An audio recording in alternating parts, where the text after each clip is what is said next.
Naam, kabisa, na ni tuzo ambayo wakati mwingine ndio hiyo inabaki kwenye interest ya mtoaji zaidi, na ukishaona tuzo yoyote, unajua tuzo ikiwa na vipengele anuwai ama vipengele bayana, kila mtu aweza kuweka mjadala kwamba sasa hii kweli ilistahili.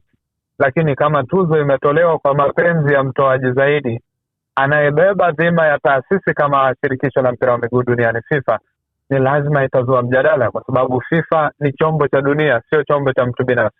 Lakini ikiwa inahodhi ama FIFA ikiwa inahodhi imekasimiwa mamlaka ya kusimamia mpira, alafu ikaonekana kuna baadhi ya watu hawaelewi kile ambacho kinatokezea, lazima wataibua tu mjadala. Ndio hichi ambacho kimejitokeza mara hii, lakini naendelea kuamini kwamba ni siasa za mpira ambazo zimekuwepo ambazo zinafanya hata wakati mwingine kuibua sintofahamu. Lakini pia kwa mtazamo wa kibiashara, FIFA wamefanikiwa kwa sababu wanahitaji kujitangaza kila wakati, kila siku, kila uchao.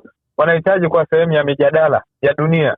Sasa wakiingia kwenye mjadala wa dunia kama hivyo, Human Rights Watch wanawazungumza wao, ukija mashirika mengine pia makubwa yanawazungumza wao, kwao ni faida kubwa na kuona wamepata mileage ambayo pengine walikuwa wanaitarajia zaidi.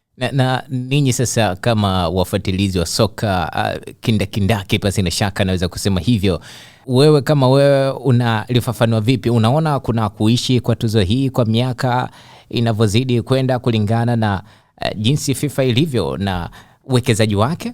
Sioni kidumu kwa muda mrefu, hasa kwenye nyakati ambazo hatutakuwa na shughuli nyingi za FIFA.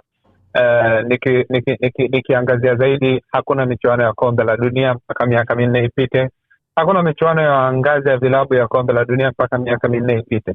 Sioni kama tuzo hii endelea kutoka kwa muda mrefu sana, na kwa miaka hivi karibuni. Inawezekana ni tuzo ambayo tutachukua muda tena kuja kuiona, lakini pia inawezekana si ajabu ukakuta ndio imeishi hapo. Watu wa mpira wana maisha yao ambayo kidogo ni ya tofauti sana. Si ajabu kasikia tuzo hii ilikuwa edition maalum. Ni vitu ambavyo vinajitokeza sana, lakini nafikiri inafaa kama leo imetolewa hivi, basi inafaa kuendelea kutolewa, na inapaswa basi wanaopata hiyo tuzo wawe na sababu za msingi za kwa nini wamepata.